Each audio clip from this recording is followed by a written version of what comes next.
نحمده ونصلي على رسوله الكريم اما بعد فاعوذ بالله من الشيطان الرجيم بسم الله الرحمن الرحيم رب اشرح لي صدري ويسر لي امري واحلل عقدة من لساني يفقهوا قولي ربنا لا تؤاخذنا ان نسينا واخطانا۔ سورہ احقاف اور سورہ محمد پر مشتمل یہ 7واں جوڑا ہے۔ احقاف مکی صورت ہے اور سورہ محمد مدنی صورت ہے۔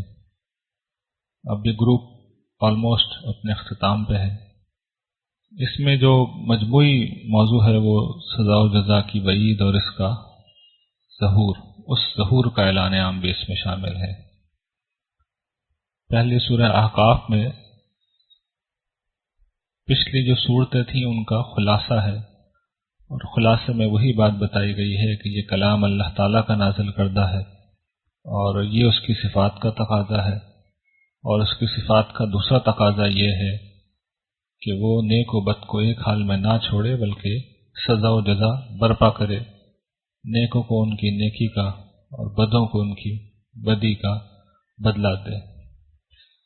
اس کے بعد سورہ محمد جو ایک مدنی سورہ ہے، اس میں یہ بتایا گیا ہے کہ اب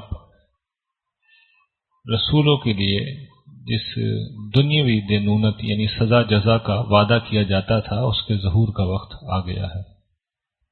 دو قسم کی بدلے یا سزا جزا ہے جس کے رسول کے مخاطبین کو جس کے بارے میں بتایا جاتا ہے، خاص طور پر رسول کے مخاطبین کو، ایک تو دنیا میں برپا ہونے والی اور دوسری آخرت میں ہونے والی۔ یہ دوسری جو آخرت میں ہونے والی ہے یہ ہر انسان کے لیے ہوگی، لیکن جو پہلی والی ہے وہ رسولوں کے مخاطبین کے لیے بھی ہو جاتی ہے۔ سورہ احقاف کی تمہید میں یہ بتایا گیا ہے کہ قرآن اصل میں اللہ تعالیٰ کے اس منصوبے کو آشکار کرنے کے لیے آیا ہے کہ وہ سزا جزا برپا کرے گا، اور جو لوگ اندھے بنے ہوئے ہیں توجہ نہیں دیتے ان کو جھنجھوڑ کے وہ اسی حقیقت پر متنبع کر رہا ہے۔ فرمایا گیا کہ اس کتاب کا نزول خدائے عزیز الحکیم کی طرف سے ہے، اور اس کا میسج، اس کا پیغام یہ ہے کہ ہم نے آسمان و زمین کو اور جو کچھ ان کے بیچ میں ہے ایک مقصد کے تحت بنایا ہے اور ایک خاص مدت کے لیے بنایا ہے۔ یہ کوئی رام کی لیلا نہیں ہے کہ کھیل تماشا لگا ہو، یہ کوئی اکھاڑا نہیں ہے، بلکہ یہ اللہ تعالی کی بچھائی ہوئی وہ بساط ہے جہاں پہ وہ لوگوں کو آزما رہا ہے۔ تو آزمائش کی ایک حد ہوتی ہے، اس کا ایک روز نتیجہ نکلے گا اور اس میں پھر مجرموں کو سزا ملے گی، مگر یہ مجرم رسول اللہ صلی اللہ علیہ وسلم کے مخاطبین اس تنبیہ کو نظر انداز کرنے پر مصر تھے۔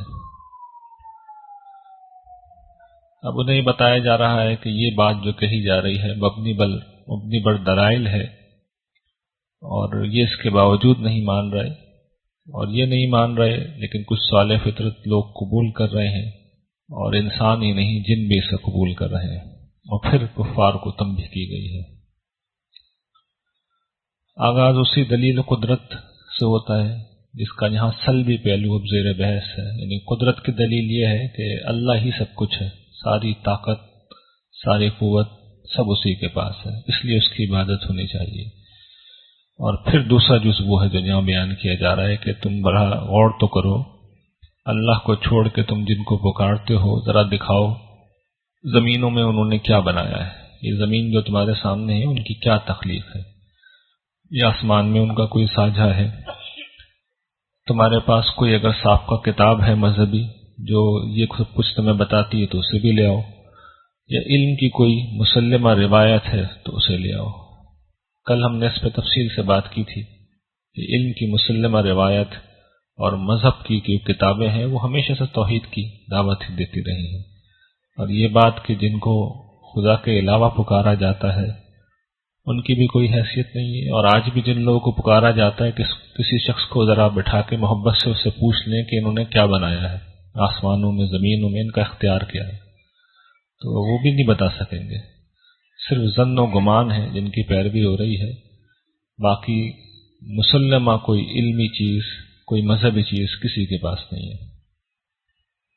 اس کی بھی ایک وجہ ہے، شرک آپ بھی کبھی سوچتے ہوں گے اتنا پاپولر کیسے ہو جاتا ہے؟ اصل میں وہ ہم نے شروع میں شاید کہیں پڑھا تھا، یہ سورہ اعراف میں، اللہ تعالیٰ کے ساتھ جو ایک آزمائش کا پہلو ہے وہی بڑا مسئلہ بن جاتا ہے کہ وہ نظر نہیں آتے، اور یہ جو غیر اللہ جن کو بھی پکارتے ہیں اس کا ذرا تصور کرنا بھی آسان ہوتا ہے، کوئی اپنے جیسا ہی انسان نظر آ رہا ہوتا ہے تو خود بنا لیتے ہیں اسے کہ یہ جو مشکلیں بھی حل کرے گا، مدد بھی کرے گا، کوئی اس کی قبر بھی کہیں نظر آ رہی ہوتی ہے اور کوئی بت ہے تو وہ بھی نظر آ رہا ہوتا ہے، تو بس نظر آنا یہ انسان کی کمزوری ہے کہ سامنے ہے، اور اللہ تعالیٰ نہ خود نظر آتے ہیں، غیب میں ہے، نہ ان کی جنت نہ ان کی جہنم، باقی مشرکوں کے پاس کچھ بھی نہیں ہوتا۔ کچھ ہوتا ہے تو الزام ہوتے ہیں کہ کھلا ہوا جادو ہے، یہ رسول اللہ صلی اللہ علیہ وسلم کو کہتے تھے، گھڑ لیا ہے انہوں نے، اور اس کے جواب میں پھر رسول اللہ صلی اللہ علیہ وسلم سے حکم دیا گیا کہ آپ ان سے کہیں کہ تم میرے متعلق جو یہ سب کچھ کہہ رہے ہو تو میں کوئی نیا رسول تو نہیں ہوں، نرالا رسول تو نہیں ہوں، پہلی دفعہ تو رسالت لے کے نہیں آیا، اور تم جو مطالبات مجھ سے کر رہے ہو تو میرا کسی چیز میں کوئی اختیار نہیں، میں تو یہ بھی نہیں جانتا کہ میرے ساتھ کیا ہوگا، تمہارے ساتھ کیا ہوگا، میں نے دعوی رسالت کیا ہے، دعوی خدائی تو نہیں کیا، اور میری گواہی میری تصدیق میں بنی اسرائیل کی پوری تاریخ کھڑی ہے، کتاب موسیٰ ہے جو مجھ سے پہلے آئی، وہ ہدایت اور رہنما بھی تھی اور رحمت بھی تھی، اور اب یہ کتاب جو نازل ہو رہی ہے قرآن کریم ان پیش گوئیوں کے مطابق ہے جو تورات میں موجود ہیں، اور واضح عربی زبان میں کوئی مشکل نہیں ہونی چاہیے۔ یہودی علماء میں اس سے بھی جو صالحین تھے وہ یہ بات بتا دیتے تھے قریش کو کہ ہاں پیش گوئیاں تو موجود ہیں، لیکن یہ لوگ بہرحال ماننے کے لیے تیار اس لیے نہیں تھے کہ جو اپنی ایک ڈگر ہے پرانی، جو ایک طریقہ ہے اس کو چھوڑنا بہت مشکل ہے، تعصب سے نکلنا بہت مشکل ہے۔ پھر اللہ تعالیٰ بتا رہے ہیں کہ دو قسم کے لوگ ہوتے ہیں، ایک وہ ہوتے ہیں جو پہلے سے ہی اعلی اخلاقیات کے پیرو ہوتے ہیں، وہی اصل میں ہدایت کی پیروی کرتے ہیں، تو یہ ان لوگوں کا ذکر ہے۔ فرمایا کہ ہم نے انسان کو اپنے والدین کے ساتھ حسن سلوک کی نصیحت کی ہے، اس کی ماں نے اسے دکھ پہ دکھ جھیل کر اٹھایا، یعنی اس کا پریگننسی کے جو 9 مہینے ہیں، اور دکھ دے کر ہی دکھ جھیل کر ہی اسے جنا، اور اس کا حمل اٹھانا اور اس کا دودھ چھڑانا 30 مہینوں میں ہوا، یہ بڑی مشقت کا وقت ہوتا ہے، یہاں تک کہ جب انسان بچے سے پختگی کی عمر کو پہنچ گیا اور 40ویں برس میں داخل ہو گیا تو اس کو احساس اس وقت ہو جاتا ہے کہ پہلے اگر نہ بھی ہو کہ یہ کتنی بڑی کرم نوازی ہے کہ میرے شفیق ماں باپ نے میرے ساتھ اتنا معاملہ کیا، تو ان کے لیے وہ سراپا دعا بن جاتا ہے۔ مطلب یہ نہیں ہے کہ 40 برس بعد جا کے یہ بات سمجھ میں آتی ہے، زیادہ سے زیادہ 40ویں برس میں سمجھ میں آ جانی چاہیے، اس کے بعد بھی سمجھ میں نہیں آتی تو پھر آدمی کی ظاہری بات ہے کہ پھر صالحیت کے عنصر اس میں کچھ کمی ہوں گے، اور پھر انسان کو اللہ تعالیٰ بتا رہے ہیں کس طرح سراپا دعا بن جانا چاہیے کہ پروردگار مجھے سنبھال لے، میرا نصیب کر دے، مجھے توفیق دے کہ میں تیری نعمتوں کا شکر ادا کروں، تیرے فضل کا جو تو نے مجھ پہ کیا۔ سب سے پہلے تو آدمی اپنے رب کو پہچانتا ہے، اور پھر فوراً ماں باپ اور میرے والدین کا شکر ادا کروں میں، اور یہ کہ میں ایسے پاکیزہ اعمال کروں کہ جن سے تو راضی ہو جائے، اور یہ جو اب میری اپنی اولاد ہو گئی ہے پروردگار اس کی بھی تو اصلاح کر دے، میں تیرے حضور رجوع کرتا ہوں اور میں تیرے اطاعت گزاروں میں سے ہوں۔ یہ لوگ صالح لوگ ہوتے ہیں، اور جب دعوت خیر کی آتی ہے تو لپک کے اسے قبول کرتے ہیں۔ ان کا بدلہ یہ ہے کہ ان کے جو اعمال میں سے بہترین ہیں، اللہ تعالیٰ کہتے ہیں ہم ان بہترین اعمال کو قبول کریں گے، اور ان کی برائیوں سے ہم صرف نظر کریں گے۔ یہ جنت والوں میں سے ہوں گے، یہ اللہ کا سچا وعدہ ہے جو ان سے کیا جا رہا ہے۔ دیکھیے ہر مقام پہ اللہ تعالیٰ یقین دلاتے ہیں، وعدے کا لفظ بولنا یہ کوئی چھوٹی بات نہیں ہوتی۔ میں اور آپ بھی اگر کسی سے وعدے کا لفظ بول لیں تو کچھ تو اپنی عزت کا لحاظ کریں گے نا، اتنی آسانی سے وعدہ نہیں توڑیں گے۔ تو یہ اللہ تعالیٰ ہیں جو آسمان و زمین کے پروردگار ہیں، اور یہ بار بار وعدے کا لفظ بولتے ہیں، اس کے ساتھ سچے کا لفظ بھی بول دیتے ہیں۔ تو ہمیں اعتماد کیوں نہیں آتا، اعتبار کیوں نہیں آتا؟ یہ سوال ہے جو ہمیں اپنے آپ سے کرنا چاہیے۔ دوسری قسم کے لوگ ہیں جو اپنے والدین کو کیا کہتے ہیں، تم پہ تف ہو، تم ہمیں یہ پٹے پڑھا رہے ہو کہ ہم دوبارہ زندہ کیے جائیں گے، ہمیں اس سے ڈرا رہے ہو۔ بہت قومیں گزر گئی ہیں ہم سے پہلے، اور وہ دونوں ماں باپ اللہ کی بارگاہ میں فریاد کرتے ہیں کہ تیرا ناس ہو، تو ایمان لے آ، اللہ کا وعدہ سچا ہے۔ وہ کہتا ہے کہ یہ تو پچھلوں کی داستانیں ہیں، کہانیاں ہیں جو سنائی جا رہی ہیں۔ آج بھی بہت سے نوجوان ہیں، تنبیہ نہیں ہوتی انہیں، والدین سمجھاتے ہیں، توجہ دلاتے ہیں، لیکن کچھ سمجھ میں نہیں آتا ان کے، سمجھ میں نہیں آتا تو بہرحال سمجھ میں تو آئے گا، ایسے سمجھ میں آئے گا۔ اللہ تعالیٰ کہتے ہیں کہ قیامت کے دن آگ پہ یہ لوگ پیش کیے جائیں گے، اور ان سے جو ہے کیا کہا جائے گا کہ تم نے اپنی جو اچھی اچھی چیزیں تھیں نا، وہ دنیا کی زندگی میں ہی لے لی اور ان سے بڑا نفع اٹھا لیا، بڑے مزے کر لیے۔ آج تو تمہارے لیے بدلہ ہے ذلت کے عذاب کا، اس وجہ سے کہ تم زمین میں ناحق تکبر کرتے تھے اور تم زمین میں بدکاریاں کرتے تھے۔ تکبر اور بدعملی کا بدلہ یہ ہے۔ پھر وہ جس طرح میں نے ذکر کیا کہ رسولوں کی اقوام کی عدالت دنیا میں لگتی ہے، تو اس کے ایک واقعے کا ذکر کر کے تنبیہ کی جا رہی ہے قوم عاد کے حوالے سے۔ آج چونکہ کافی اہم چیزیں، اس لیے میں اس سے آج صرف نظر کر رہا ہوں، انشاءاللہ سورہ الحاقہ میں اس قوم کی تفصیل بھی ہم دیکھ لیں گے۔ انہیں بہت سمجھایا گیا، نہیں مانے، تو آخر میں آندھی آئی اور یہ ایسا ہو گئے، قرآن کہتا ہے کہ ان کے مکانوں کے سوا کسی اور چیز کا نشان نہیں بچا، اور اللہ تعالیٰ کہتے ہیں کہ ہم مجرموں کو ایسا ہی بدلہ دیتے ہیں۔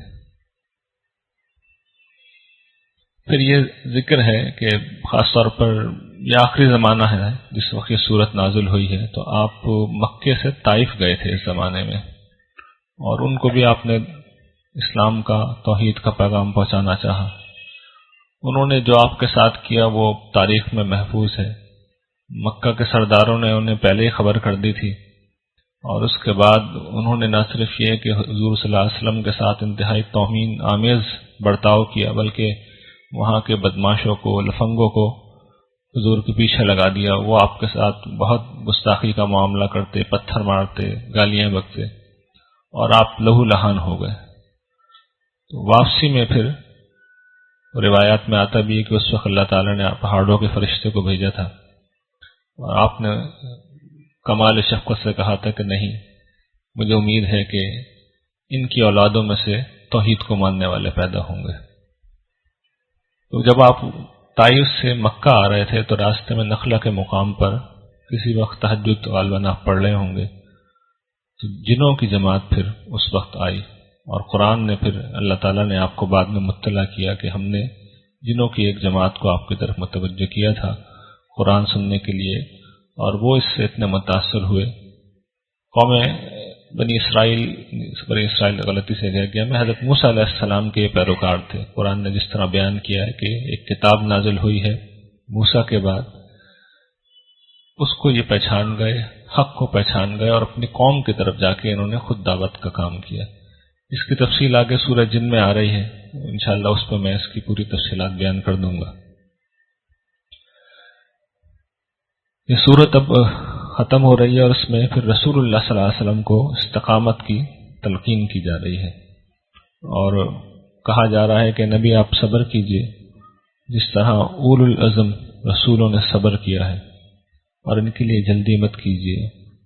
جس دن کا ان سے وعدہ کیا جا رہا ہے، جب یہ اسے دیکھیں گے تو یہ محسوس یہ کریں گے کہ گویا دن کی ایک گھڑی ہم نے دنیا میں گزاری ہے، سو آپ کے ذمہ تو بس پہنچا دینا ہے، پہنچ گیا ہے، اب یہ فاسق ہلاک ہو کر رہیں گے۔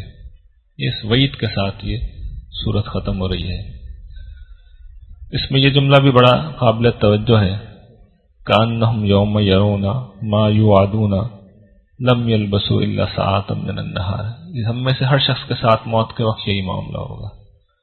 موت کے وقت کیا، میں یہ کہتا ہوں کہ اس وقت آنکھیں بند کر لیں، اور جتنی بھی آپ کی عمر ہے 20 30 40 50 60 سال، تو آپ اپنی پچھلی زندگی کو یہی محسوس کریں گے کہ کوئی گھڑی دو گھڑی ہم جیے ہیں، تو صاحب جس وقت موت آ جاتی ہے اس وقت ماضی بس ایک لمحہ لگتا ہے، جتنی بھی عمر ہو، چاہے عمر نوح کیوں نہ ہو، 1000 برس سے کیوں نہ ہو، تو اس ایک گھڑی کے لیے آدمی ہمیشہ باقی رہنے والی دنیا کو ضائع کرے، خراب کرے، اس سے بڑی بد نصیبی کچھ نہیں ہو سکتی۔ اور میں کہتا ہوں زیادہ بڑی بد نصیبی ان لوگوں کے لیے ہوگی جن کو سب معلوم ہو۔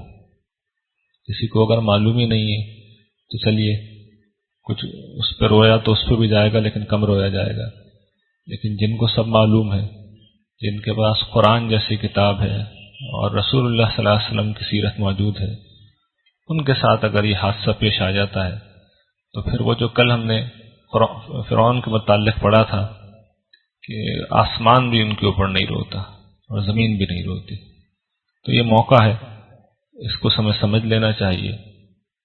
اور یہ جو قرآن ہے، جو کچھ یہاں خاص طور پر میں جس طرح پڑھا رہا ہوں، میں کوشش کر رہا ہوں کہ جو بنیادی میسج ہے میں اس سے سر منہ انحراف نہ کروں۔ وہ بنیادی میسج کیا ہے؟ وہ توحید کا، وہ بندگی کا میسج ہے، وہ اخلاق عالیہ کا ہے، عمل صالح کا، اور وہ اس چیز کا میسج ہے کہ مجھے جنت کو کسی قیمت پر نہیں کھونا اور جہنم میں کسی قیمت پر نہیں جانا۔ یہ موٹے موٹے اسباق ہیں۔ رمضان اب ختم ہو رہا ہے، 3-4 روزے اور ہیں، 4-5، تو اس کے بعد ہم میں سے اب ہر شخص کو بآخری عشرہ ہے اتنا احتساب کرنا چاہیے کہ اس کے بعد کیا کریں گے۔ وہ ایک شعر ہے کہ مکتب عشق کا دستور نرالا دیکھا، اس کو چھٹی نہ ملی جس کو سبق یاد ہوا۔ تو رمضان کے بعد دو ہی طرح کے لوگ ہوتے ہیں، وہ ایک تو وہ ہوتے ہیں جو چھٹی کر لیتے ہیں، یعنی بس جتنی نمازیں پڑھنی تھی پڑھ لی، جتنی عبادت کرنی تھی کر لی، جتنا قرآن کی طرف رجوع کرنا تھا کر لیا۔ تو اس کا مطلب یہ ہوا کہ یہ وہ لوگ تھے جنہوں نے سبق یاد نہیں ہوا۔ عام اسکولوں میں تو جب سبق یاد ہو جاتا ہے تب چھٹی ملتی مدرسوں میں، لیکن یہ جو مدرسہ ہے اس میں تو جس کو سبق یاد ہو جاتا ہے اس کی چھٹی بند ہو جاتی ہے۔ تو میں آپ لوگوں کو بھی یہی توجہ دلاؤں گا کہ اگر آپ 11 مہینے کی چھٹی پہ جانا چاہتے ہیں تو ضرور جائیے، لیکن اس کا مطلب یہ ہوگا کہ آپ کو سبق یاد نہیں ہوا۔ جس کو سبق یہ یاد ہو گیا اس کی چھٹی موت تک بند ہو جاتی ہے، بس اس بات کو ذہن میں رکھ لیجیے گا۔ اور یہ بات کہ بلاغ بس پہنچا دینا ہے، اس کے بعد ہلاک اب ظالم ہو کر رہیں گے۔ اور سورہ محمد کے آغاز پہ فوراً اعلان ہو گیا کہ ہلاک ہو گئے۔ یہ سزا جزا کا آغاز ہے، اس کا اعلان ہو رہا ہے، اور انذار و تبشیر یعنی نہ ماننے والوں کے لیے تنبیہ ہے اور ماننے والوں کے لیے خوشخبری۔ جن لوگوں نے کفر کیا، یہ مکہ کے بعد مدینے میں نازل ہوئی، ہجرت کے بعد، جن لوگوں نے کفر کیا اور اللہ کے راستے سے روکا، ان کے اعمال ضائع ہو گئے، ختم ہو گئے، سب کچھ بھی نہیں بچا، چاہے انہوں نے نیک عمل کیے ہوں، چاہے انہوں نے اللہ سے روکنے کی کوشش میں اپنی محنت و سرمایہ لگایا ہو، یہ اللہ نے فیصلہ سنا دیا، وہ برباد ہو گئے، کوئی امکان نہیں ان کے لیے۔ اور یہ ابھی کوئی اچھے حالات نہیں تھے، مسلمان بمشکل لٹ پٹ کے مدینے پہنچے تھے، لیکن دیکھیں اللہ نے اپنا فیصلہ سنا دیا، اور ان لٹے پٹے لوگوں کو کہا ہے کہ یہ جو لوگ ہیں جو ایمان و عمل صالح لائے اور محمد صلی اللہ علیہ وسلم پر نازل ہونے والی کتاب پر ایمان لائے، اور وہ حق ہے ان کے پروردگار کی طرف سے، ان کی برائیاں ہم نے ان سے دور کر دی اور ان کے معاملات درست کر دی۔ یہ بالکل واضح اعلان کر رہے ہیں اللہ تعالیٰ، اور پھر یہ بتا رہے ہیں اب کرنا کیا ہے ان کے ساتھ۔ کہتے ہیں کہ جب ان سے اب تمہاری مٹ بھیڑ ہو تو ان کی گردنیں مارنا، اور جب ان کی خونریزی خوب کر چکو تو انہیں مضبوطی سے باندھ کے قیدی بنا لینا، اس کے بعد چاہو تو احسان کر کے چھوڑ دو، چاہے تو فدیہ لے کے چھوڑ دو، یہ کرتے رہو یہاں تک کہ جنگ ختم ہو جائے۔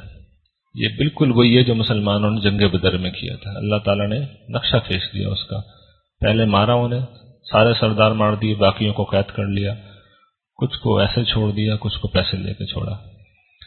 اور اللہ تعالیٰ کہتے ہیں تمہیں یہی کرنا ہے، اللہ چاہتا تو خود بدلہ لے لیتا، اصل میں سزا کا آغاز ہے یہ، قاتلوہم یعذبہم اللہ بعیدکم، جو ہم پیچھے پڑھ چکے ہیں، اللہ کا فیصلہ یہ تھا سرزمین عرب میں کہ صحابہ اکرام کے ہاتھوں سے ان کی پٹائی کی جائے گی، عذاب آئے گا۔ تو اللہ تعالیٰ یہ کہتے ہیں میں چاہتا تو بدلہ لے لیتا خود ہی، لیکن میں آزمانا چاہتا ہوں تمہیں ایک دوسرے سے۔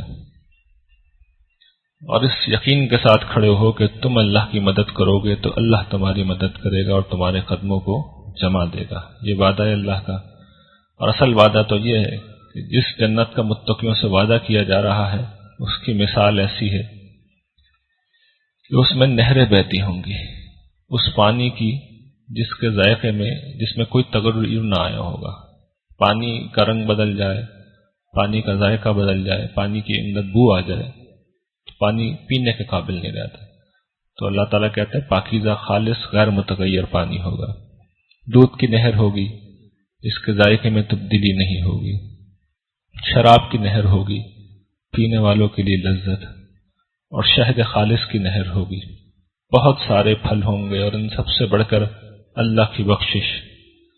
تو کیا یہ لوگ ان لوگوں کی طرح ہو سکتے ہیں جن کو ہمیشہ کے لیے جہنم میں جانا ہے اور انہیں کھولتا ہوا پانی پلایا جائے گا جو ان کی آنتیں کاٹ کے رکھ دے گا؟ یہ دو بدلے ہیں جو قرآن بتا رہا ہے کہ دونوں میں سے کوئی ایک سب لوگوں کا انتظار کر رہے ہیں. پھر اس صورت میں منافقین کو بھی زیر بحث لائے ہیں اللہ تعالیٰ. جہاد اور انفاق کا مطالبہ تھا، ظاہر بات ہے جنگ شروع ہو رہی ہے اور یہ ہر موقع پہ بھاگ جاتے ہیں. تو قرآن بیان کرتا ہے کہ جب تک جنگ کا حکم نہیں آیا تھا بلکہ حکم تھا ہاتھ روکو، تو سینہ چوڑا کر کے بولتے تھے کہ کوئی صورت اترے جس میں جنگ کا حکم نازل ہو، پھر ہم دیکھیں گے، پھر ہمیں دیکھنا ہم کیا کرتے ہیں. اور جب نازل ہو گئی، قرآن کہتا ہے اس میں جہاد کا ذکر ہے، تو جن لوگوں کو جن کے دلوں میں مرض ہے تم دیکھو گے کہ تمہاری طرف ایسے دیکھتے ہیں جیسا کہ ان کے اوپر موت کی غشی چھا رہی ہے. افسوس ہے ان کے حال پہ. یہ بزدل نامرد تھے یہ سارے منافق. اور قرآن پھر توجہ دلاتا ہے کہ تم رسول کو رسول نہیں مانتے، اسے گھڑی ہوئی چیز سمجھتے ہو. سورہ نساء میں بھی یہ زیر بحث آ گئی یہ بات. تم قرآن پہ غور نہیں کرتے یا تمہارے دلوں پہ ان کے تالے لگے ہوئے ہیں؟ غور کرو گے تو جان لو گے کہ یہ اللہ کی ہی کتاب ہے. وہ کہتے ہیں کہ ہم آزمائیں گے یہاں تک کہ ہم تم میں سے جو مجاہدین ہیں اور جو ثابت قدم رہنے والے ہیں ان کو ممیز کر لیں. یہ اصل میں اس پہ ہم جو کہ سورہ آل عمران میں ہم بڑی تفصیل سے بحث کر چکے ہیں، اس لیے اس کی میں تشریح زیادہ نہیں کر رہا. لیکن آزمائش اس لیے لائی جاتی ہے کہ کون خالص ہے، پختہ ہے، وہ واضح ہو جائے. کون نکما ہے، ناکارہ ہے، صرف باتیں کرنے والا ہے، وہ واضح ہو جائے. اور پھر اللہ تعالیٰ کہتے ہیں کہ تم کمزور مت پڑنا اور صلح کی طرف ان سے مائل مت ہونا، تم ہی غالب رہو گے اور اللہ تمہارے ساتھ ہے اور تمہارے اعمال میں سے وہ کوئی کمی نہیں کرے گا. یعنی ان سے لڑتے رہو جب تک کہ اللہ کا فیصلہ نہ آ جائے. یہ اگلا جوڑا ہے اور آخری، جس میں بتایا گیا ہے کہ سرزمین عرب پہ اب مسلمانوں کا غلبہ ہو جائے گا، اور ساتھ میں غلبے کے بعد اللہ تعالیٰ کو بہترین لوگ چاہیے کیونکہ یہی لوگ تھے جنہیں دنیا کی طرف پھر بھیجا گیا. تو ان کی اصلاح کی گئی ہے، مسلمانوں کے اخلاق کی. سورہ فتح ہے جس میں بتایا گیا ہے کہ خدا کے وعدہ فتح اور نصرت کا ظہور شروع ہو گیا ہے، اور اسی میں اصل میں سزا و جزا کا ثبوت بھی ہے. 6 ہجری میں رسول اللہ صلی اللہ علیہ وسلم نے خواب دیکھا تھا کہ آپ اور صحابہ اکرام عمرہ کر رہے ہیں. اس سے پہلے ظاہر ہے کہ بند کر رکھا تھا کفار نے. تو آپ کا خواب رسول کا خواب تھا، وہ وہی ہوتا ہے، سچ ہوتا ہے. تو آپ نے تیاری کی اور سب لوگ کے لیے حکم تھا کہ لازمن نکلیں، اس عمرے پہ چلیں. تو یہ منافقین جو تھے یہ تو ڈر کے بیٹھ گئے، اس لیے کہ عمرے میں تلواریں تو کے علاوہ کوئی ایکسٹرا چیز جا بھی نہیں سکتی تھی، اسلحے کا سامان بھی نہیں جا سکتا تھا. تو انہوں نے یہ سوچا کہ خالی ہاتھ جا رہے ہیں، صرف تلواریں ہیں، کفار تو ہمیں گھیر لیں گے اور ماریں گے. تو سارے منافقین تو پیچھے رہ گئے. صحابہ کرام البتہ 1400-1500 کی تعداد میں روانہ ہوئے. کفار نے حزب توقع روک لیا، کافی گفت و شنید ہوئی، سنگین معاملہ بھی ہوا. حضرت عثمان کی شہادت کی افواہ اڑ گئی. پھر وہ بیعت لی گئی، بیعت رضوان جسے کہا جاتا ہے. اس کے بعد کفار کا حوصلہ پست ہو گیا جب انہوں نے یہ دیکھا کہ مسلمان اس طرح لڑنے مرنے پہ تیار ہیں. تو ایک صلح نامے پہ دستخط ہوئے جو بڑی حد تک یک طرفہ تھا، یعنی کفار کے حق میں تھا، اور مسلمان اس پہ بہت زیادہ دل گرفتہ تھے. یہ واحد موقع ہے غالباً کہ رسول اللہ صلی اللہ علیہ وسلم نے ایک بات فرمائی کہ احرام کھول دو اور قربانیاں کر لو. ایک شخص نہیں اٹھا. کوئی بھی نہیں اٹھا. حضرت ام سلمہ ساتھ تھیں، انہوں نے پھر حضور سے کہا کہ یہ بہت دل شکستہ ہیں، آپ خود یہ کام کیجئے تو اڑ جائیں گے. تو پھر ایسا ہی ہوا، اور بڑے لوگوں کے اس پہ سوالات تھے. اس وقت پھر یہ اللہ تعالیٰ نے سورت نازل کی اور یہ بتایا کہ جسے تم بظاہر شکست سمجھ رہے ہو وہ تمہاری فتح ہے. تو اللہ تعالیٰ کہتے ہیں کہ ہم نے تمہیں فتح مبین عطا کی ہے، کھلی ہوئی فتح عطا کی ہے. اور اس سے ہم کیا حاصل کرنا چاہتے ہیں؟ پہلے یہ کہ تمہیں اب اس منصب سے ہم بالکل ذمہ داریوں سے فارغ کرنا چاہتے ہیں. یہ سورہ علم نشرہ میں اس کی وضاحت ہو جائے گی، اور سورہ نصر کے اندر کہ جب اللہ تعالیٰ حضور سے بخشش و معافی کی بات کہتے ہیں تو اس کا مطلب ہے کہ اب آپ فارغ ہو جائیں، ذمہ داریاں اب ختم ہو رہی ہیں. کہتے ہیں آپ کے اگلے پچھلے گناہ ہم معاف کرنا چاہتے ہیں. دوسری بات، رسول سے کیا گناہ ہو جاتے ہیں اس کو میرا خیال یہ وقت کم ہے، سورہ عبس میں یہ میں اس کو گفتگو کر کے آپ کو بتا دوں گا. میرے آپ جیسے گناہ نہیں ہوتے، بس یہ میں اس وقت واضح کر دوں. وہ جانب حق میں کوئی چیز ہو جاتی ہے. ایک مثال اس کی یوں سمجھ لیجیے کہ سورہ توبہ میں ہم پڑھ چکے ہیں کہ اللہ تعالیٰ کی منشا یہ تھی کہ منافقین کو نہ چھوڑا جائے. اب حضور کی ذات گرامی کے کیا کہنے ہیں، آپ کے پاس جو آتا آپ سے حضور پیش کرتا، آپ کے حضور میں آپ قبول کر لیتے. تو اس پہ پھر اللہ تعالیٰ نے آپ کو توجہ دلائی کہ اف اللہ عنک لما اذنت لهم، اللہ تمہیں معاف کرے، تم نے کیا کیا، انہیں کیوں رعایت دی. تو یہ اس طرح کی باتیں جنہیں اللہ تعالیٰ گناہ سے تعبیر کر رہے ہیں. اور یہ کہ تم پہ اپنی نعمت کو پورا کریں، یعنی اتمام دین کی، الیوم اکملت لکم دینکم، یہ جو بات سورہ مائدہ میں ہم پڑھ چکے ہیں کہ دین کو پورا کر دیا اور تمہارے اوپر اپنی نعمت پوری کر دی. اور پھر اس کے ذریعے سے وہ صراط مستقیم جو آج ہم سب پہ واضح ہے، یعنی جنت میں جانا سیدھا راستہ، کوئی شک و شبہ نہیں ہے. جو بے وقوف خود گمراہ ہونا چاہے اس کا تو کوئی علاج نہیں ہے. کوئی سنجیدہ آدمی اگر ہو تو بہت آسانی سے وہ جان سکتا ہے کہ سیدھا راستہ کیا ہے. تو یہ اصل میں اس نعمت کا ایک حصہ ہے. اور اللہ تعالیٰ پھر کہتے ہیں کہ تمہیں ایسی نصرت سے نوازے جو ناقابل شکست ہو، یہ ہمیشہ رہنے والی ہو. میرا خیال یہ ہے کہ وقت اب ہو گیا ہے، باقی حصہ انشاءاللہ اگلے سیشن میں دیکھ لیں گے. وآخر دعوانا الحمدللہ رب العالمین.